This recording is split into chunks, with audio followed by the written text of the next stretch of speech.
We have been joined by senior Congress leader Mr. Shashi Tharoor, sir.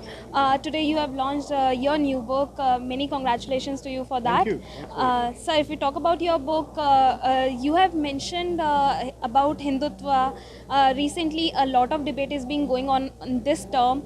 Your colleague, Mr. Salman Khurshid, has also mentioned this term in his book, after which he has been attacked by various leaders and also by the common people as well. What have you mentioned in your book, sir? See, my book is mainly an anthology of writings over the last 40 years. And what I have to say on the subject of Hinduism and Hindutva was said in two books that were published earlier. That is, Why I Am a Hindu and The Hindu Way. Now, I am a Hindu. I'm proud of it. I have no problem with it. But my idea of Hinduism is an intensely personal idea of a religion that is about seeking your own truth. And you seek ultimately within yourself. The very idea of a personal truth essentially involves the acknowledgement that there may be other truths for other people and that you have to respect those. That the acceptance of difference is fundamental to Hinduism. We have been taught there is one truth, but there are many ways, many words for it, many ways of finding it. That, as Swami Vivekananda said, just as many rivers flow in different directions and end up in the same sea, so also different ways of worship will reach the same divine. And so we say to people of other faiths, we believe we have the truth, you believe you have the truth, we will respect your truth, please respect our truth. That is the essence of the Hindu philosophy. And to my mind, because that's the philosophy that I grew up with, I have a great respect for people of other faiths and I expect them to treat me in the same way.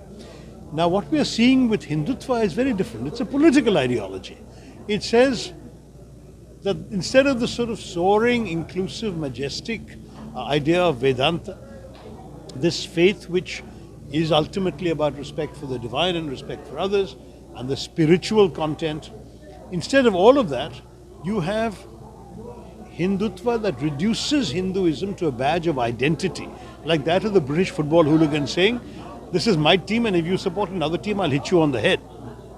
That kind of talk, to my mind, is not Hindu, it's not Hinduism, it's not Hindu Dharma. So according to you, we should not correlate a religion with politics. Oh, I believe religion has nothing to do with politics and politics should have nothing to do with religion. Religion is about the quest for the spiritual and for other essential elements of the afterlife, if you like, of our connection to the divine and what goes on beyond, whereas politics should be about how to create a better life for people in today's world, in today's society. I don't see how one has anything to do with the other.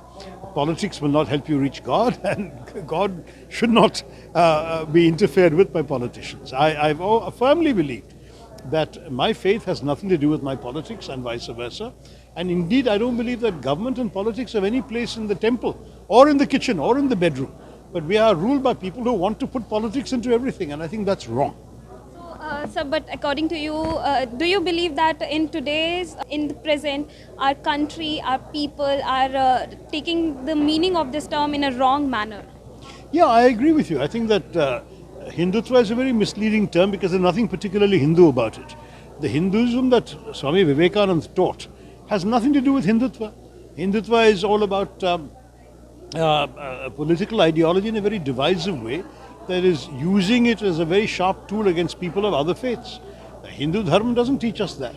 So as far as I'm concerned, it'll be nice if they call themselves something else. Let them call themselves the Sangh Parivar or whatever and talk about Sanghidam rather than Hindutva. But if we take two examples from the current scenario, we are seeing that a comedian, Veer Das, is getting attacked by people because of his comments over India's perceptions. And on the other side, we are also seeing actress Kangana Ranaut making such comments on the freedom fighters. She has even made some comments on Gandhiji as well. So what is your opinion over that?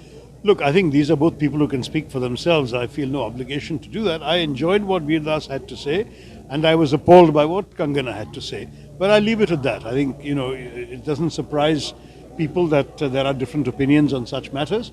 But I think as far as possible, those who express opinions on history ought to first read and understand some history before they do it. And those who have things to say about making this country a better country, should be listened to. You can disagree with them and that's fine, but but they have every right in a free democracy to express their views. My last question, sir. You have also mentioned, you have correlated Sardar Vallabhbhai Patel with Prime Minister Narendra Modi. What do you want to say about that, sir? No, I'm just saying that while we understand Mr. Modi's desire to appropriate Sardar Patel for himself, it doesn't really stand up to scrutiny, because Sardar Patel was indeed a figure of Indian unity and was indeed a great man from Gujarat and a great nationalist leader. But first of all, he had very little patience for the ideology that Mr. Modi represents today. He is, after all, the Home Minister who banned the RSS. But on top of that, his own conduct during the time of communal violence at the time of partition is very different from Mr. Modi's conduct in 2002 or since becoming Prime Minister. That is, that what we have seen from Sardar Patel is that, for example, when Muslims were being attacked in the partition violence in Delhi, he's the one who put them all in the Jama Masjid, in the Red Fort, to protect them better. He's the one who, because he was afraid that the local security forces might get inflamed with communal passions, he's the one who actually moved people, troops from Pune and Madras, because he felt they can protect the Muslims in Delhi better. When Muslims were being attacked on their migration to Pakistan, physically on their way to Pakistan, he went to Punjab and pleaded with the local communities there not to attack Muslims, saying this is not the Gandhian way. He himself went to Nizamuddin and prayed at the Dargah there in order to show his respect for the Islamic faith and that Muslims have a place on Indian soil. These are all things you could not imagine Mr. Narendra Modi, either as Chief Minister or as Prime Minister, doing. So there is no comparison. For one to try and adopt the mantle of the other is, to my mind, very difficult to accept.